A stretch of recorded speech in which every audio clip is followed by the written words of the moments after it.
kubaho kwawe nshuti si impanuka byakomotse ku gushaka kw'Imana ubuzima dufite muri isi ujye wibaze icyo umariye abandi kubaho kwawe nshuti si impanuka yakomotse ku gushaka kw'Imana ubuzima dufite muri isi ujye wibaze icyo umariye abandi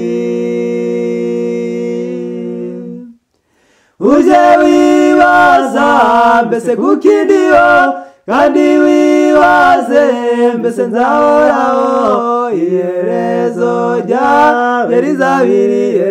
twaranuzasiga amateka meza ujye wibaza mbese kuko indiho kandi wibaze mbese nzahoraho iherezo ryawe rizabiriye twaranuzasiga amateka meza burya indwara niyo ntumwa y'urupfu impanuka baruje kwigeza naho yiyugeze mu zabukuru ruba rukwari zishinganishe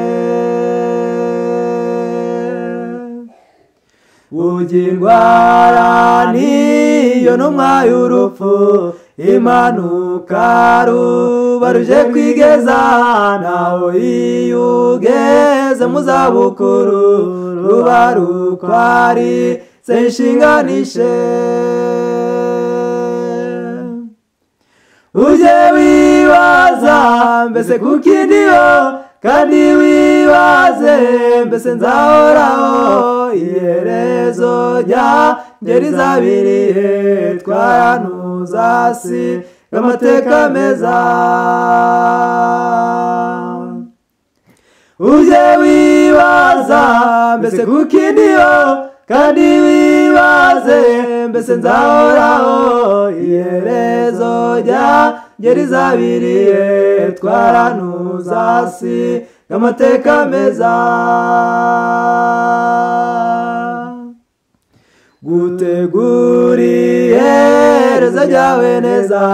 n'ukwiyunganira na rubanda mu muryango ni abakuzi neza bahumurize Imana ikwemere gutegura iherezo ryawe neza n'ukwiyunganira na rubanda mu muryango ni abakuzi neza bahumurize Imana ikwemere ujye wibaza mbese kuko indiho kandi wibaze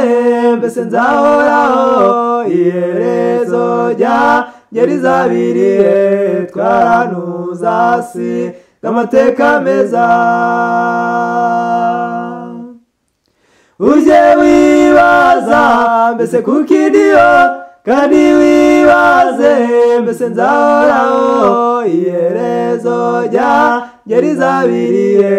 twaranuzasiga amateka meza